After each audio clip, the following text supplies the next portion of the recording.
Hi, Assalamualaikum and very good morning to all of you. So for today I will give some lecture about the transducer, which is inductive. Okay, so let's go through about what is the induction. There is a law, we call it Faraday law of induction. The induced voltage, or we call it EMF, is equal to the rate at which the magnetic flux throughout the circuit change. So when we give a voltage, right, for example through the coil, right, so we can see that a magnetic flux will be appear, right. So what is the inductance? Is a phenomenon where EMF is induced, right? We induce the EMF, and it's by a variation of current either in the circuit or in a neighboring circuit. Okay, so when we have a coil, right, and then we induce a current, right, and then when we have another coil that we induce the current, so this magnetic flux also can be affect the other coil. So how to increase the inductance? The conductance can be increased by a loop of coil. Okay, so you can see here, right, there are two coils here. When you increase the current, right, or coil, right, whether the loops, the coil number 1 or coil A or coil B, you will see the effect, right, in terms of magnetic flux. And what is the variable reluctance sensor? So in magnetic circuit, reluctance, we call it reluctance, the symbol is R, is measure of how the circuit exposed to the flow of magnetic flux. As we know, when we give some voltage for in this coil, right, it will generate an electric flux. So we call it a variable reluctance sensor. You can see here we have one core, and also we have the inductance will be we have the coil here. If a permeable core move through the coil, so this one move through the coil, the inductance, we call it in terms of L, will increase, where the value of inductance is depending in this position of core.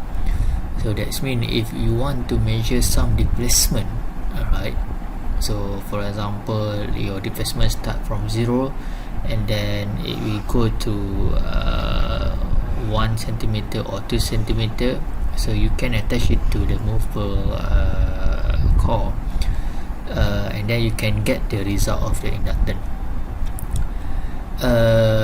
Usually we combine with bridge, alright, and in order to get the inductance, right, this is the formula, where is N power of 2 divided with reluctance.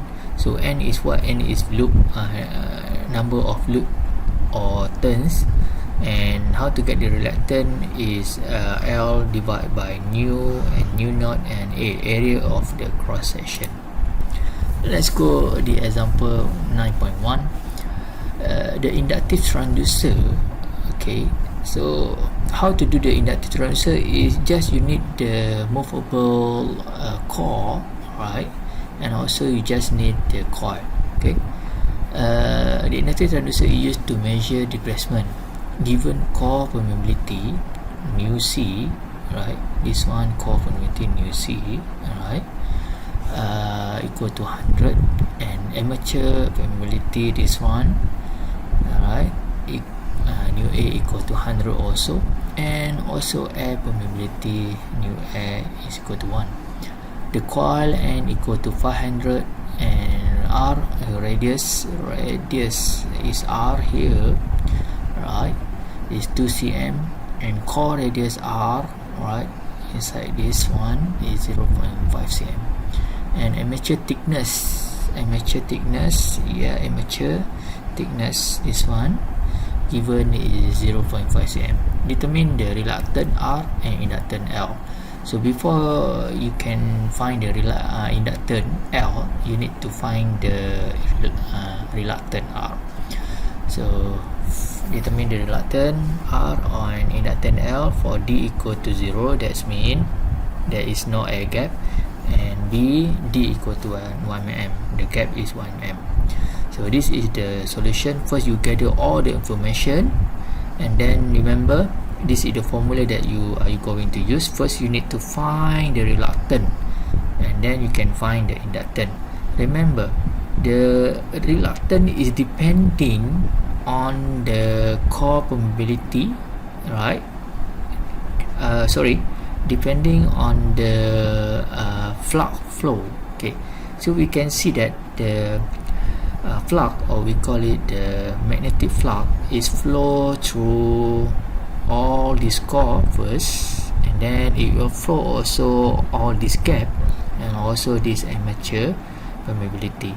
So if there is a gap, that means you will have 3 reluctance. One is core permeability, you see, and second is the reluctance of air, and the third one is armature permeability.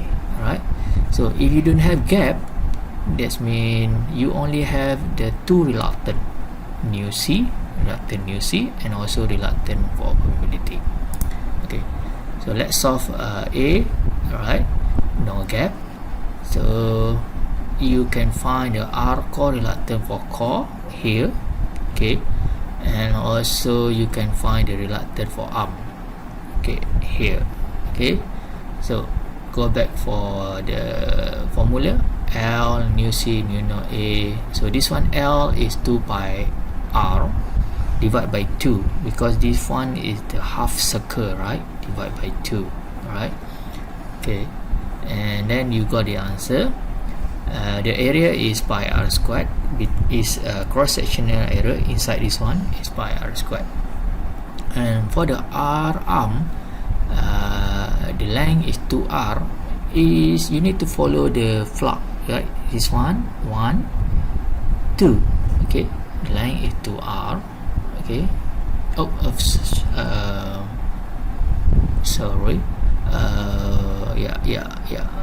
line is 2R. And also the area now is what we call it 2RT. So you just imagine that when the flux, right, flow inside this one, it will blow to the this armature permeability. So you can see that the blowing, right, the pattern is like the square 2R, you need to time by T. Okay, then you got the answer is 6.37 and time 10 to the power of 6. Then you can find the reluctance gap, of course is 0 because there is no gap. Then you can find the reluctance total, you get the answer here, and after that you can find the inductance here. For the D equal to 1 mm, you just need to find the R gap. Alright, for the length, for the R gap is look at this one, D. Alright, this is the distance D, just mean 2D, right? And also the area, it will be by R squared.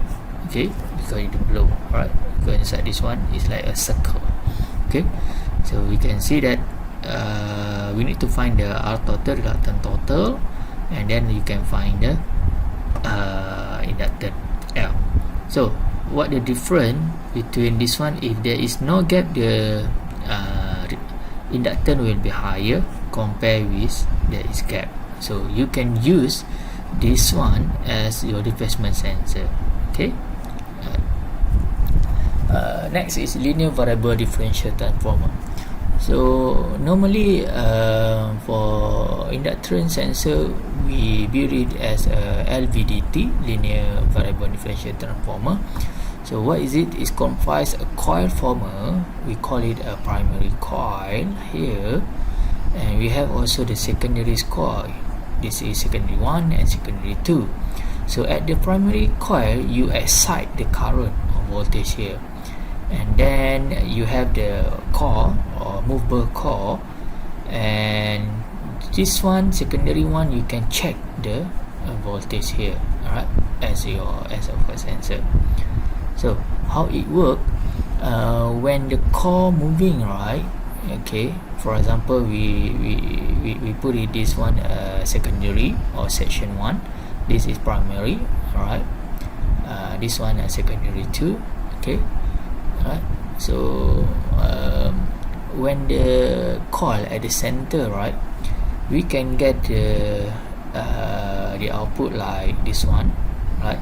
And the final output when you plus section 1 and section 2, you will look at if we cancel each other. Okay, the secondary one output will be positive and the secondary 2 will be negative, right? This one, the primary excitation is that means you will supply a voltage from here, and when the core move to the section 1, that means you will got it the output voltage more positive, right? And when the core move to section 2, you will got it the output voltage more negative.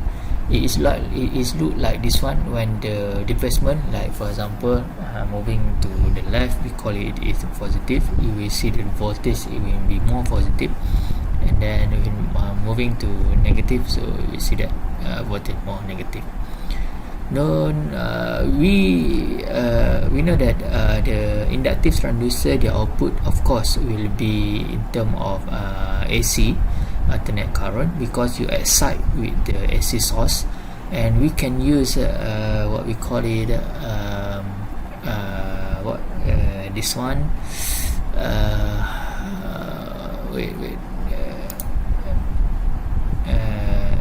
diode to convert to the direct current. Okay, I forgot this thing. Okay, what is it? Okay, and the type of the LVDT, so we is a linear variable differential transformer, and we also have the rotary variable inductive transformer, RVDT. It can be rotate like this one, and common part, this one common part, right? You will have the same concept with the secondary coil, primary coil, and movable coil, and also the spring. This one you can put this probe here, so you can measure anything. When you push it, so the spring will move this movable coil. And this type of pressure transducer, okay, and inductive transducer, right? So all of this you can read by yourself. So for example, the servo force balance, right? When P1 give some force here, so you will see that this movable coil will move it. Okay, right. So thank you. That's it.